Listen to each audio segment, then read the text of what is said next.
Hello friends, वेदना stories में आपका स्वागत है। मेरी आज की कहानी है मजबूरी।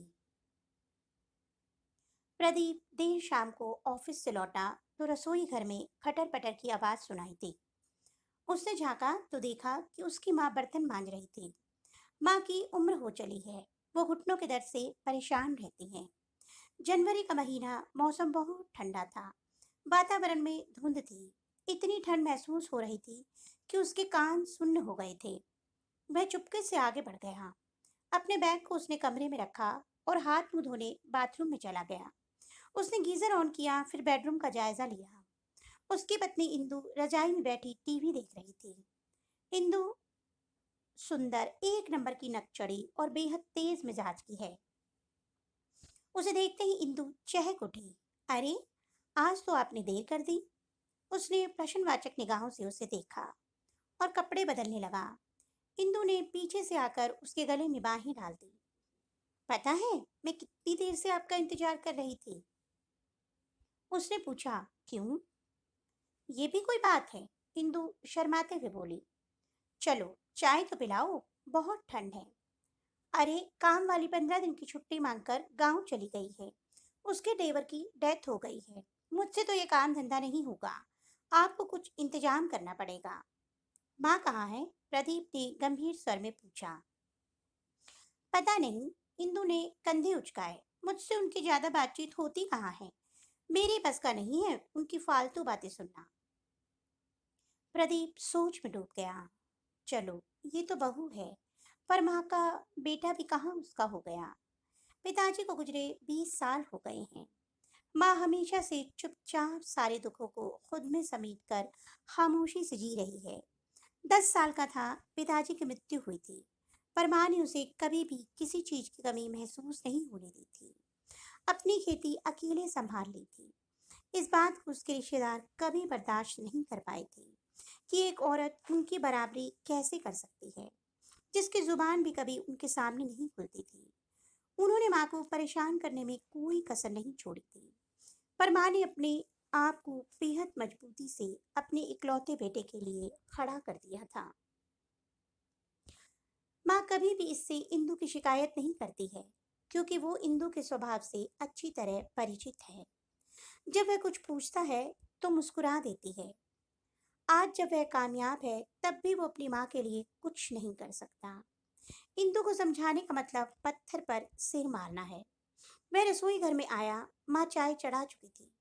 उसके लिए पीने का पानी गर्म कर दिया था। उसने खामोशी से पानी पिया, पर आज माँ का हालचाल नहीं पूछा।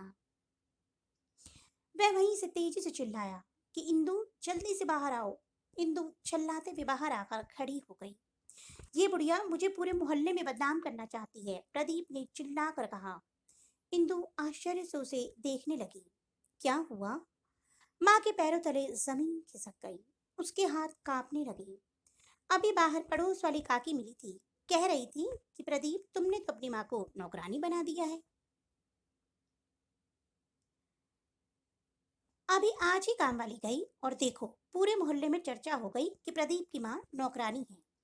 इसीलिए ही तो मैं कहती हूँ कि चलो अलग रहेंगे, पर तुम मेरी सुनते कहाँ हो। माँ की आंखों से आंसू गिरने लगे। उसने कोई सफाई नहीं दी। चुपचाप भारी कदमों से अपने कमरे में चली गई। प्रदीप ने इंदु को कहा, जाकर जल्दी से खाना बनाओ, इस बुढ़िया से कोई काम मत करवाना। इंदु ने मन मारकर जैसे तैसे सब्जी रोटी बनाई। अपना और प्रदीप का खाना कमरे में ले आई। माँ को दिया तुमने खाना? बनाकर रख दिया है, अपने आप ले लेंगी। तुम इतनी चिंता मत करो, अलग रहने पर विचार करो। इंदु, तुम्हारा दिमाग खराब है क्या? इतनी जमीन जायदाद घर सब कुछ है। सब कुछ माँ के नाम पर है। तुमने अगर यहाँ से अलग होने की बात की तो हमारे हाथ से सब कुछ निकल जाएगा। पर वो तुमसे बेहद प्यार करती हैं, वो ऐसा कुछ नहीं करेंगी। तुम बेवकूफ हो इंदु, सारे रिश्तेदार ताकते रहते हैं। इसीलिए तुम कम से कम माँ के साथ अपने मतलब के लिए तो सही रहने का ढोंग कर सकती हो। इंदु लालची है, इसलिए चुप रहकर सोचने लगी। तुम खाना खाओ, मैं जरा अभी आया। माँ को खाना देकर आता हूँ। कहीं मोहल्ले में चुगली कर दी तो हम दोनों की बहुत बदनामी होगी। वह रसोई में गया। उसने खाना गर्म किया। 2 रोटी और सब्जी थी। प्लेट लगाई और माँ के कमरे में चला गया। माँ खाना बहुत कम खाती है, शरीर कमजोर है।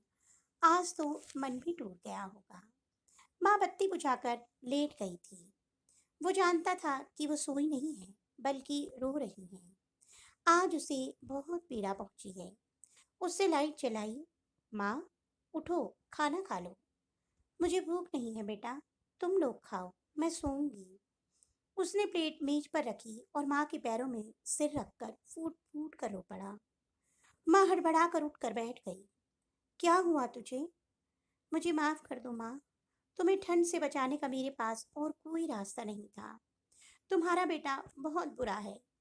काश इंदु माँ बेटे का रिश्ता समझ सकती। शायद तब समझेगी जब वह खुद माँ बनेगी। माँ, मेरी मजबूरी तुम समझोगी। मैं नहीं चाहता कि इस उम्र में मेरी माँ को कोई अपशब्द कहे, मोहल्ले पड़ोस में बदनाम करे। चलो, उठो, खाना खाओ, नहीं तो मैं भी नहीं खाऊंगा। उसने झटपट से निवाला तोड़कर माँ के मुंह में डाल दिया। मेरा बुद्धू बेटा। माँ ने प्यार से उसके बालों पर हाथ फेरते हुए उसका माथा चूम लिया। वो सोच रहा था कि उसने इंदु और माँ को एक ना दिखने वाली डोर से जोड़ दिया है। शायद उसकी ये कोशिश कुछ रंग लाए। हो सकता है लालच में ही सही इंदु माँ से कुछ तो रिश्ता निभा ले। माँ का प्यार, उसका साथ दुनिया की सबसे बड़ी दौलत है। हे ईश्वर, इसे मेरे ऊपर हमेशा बनाए रखना। तो दोस्तों, आपको मेरी कहानी कैसी लगी? कमेंट बॉक्स में अवश्य बताइएगा। अगर आपको मेरी कहानी अच्छी लगी तो मेरी कहानी को लाइक कीजिए और मेरे चैनल को सब्सक्राइब करना मत भूलिए। जल्दी एक नई कहानी के साथ मिलूंगी, तब तक के लिए बाय बाय।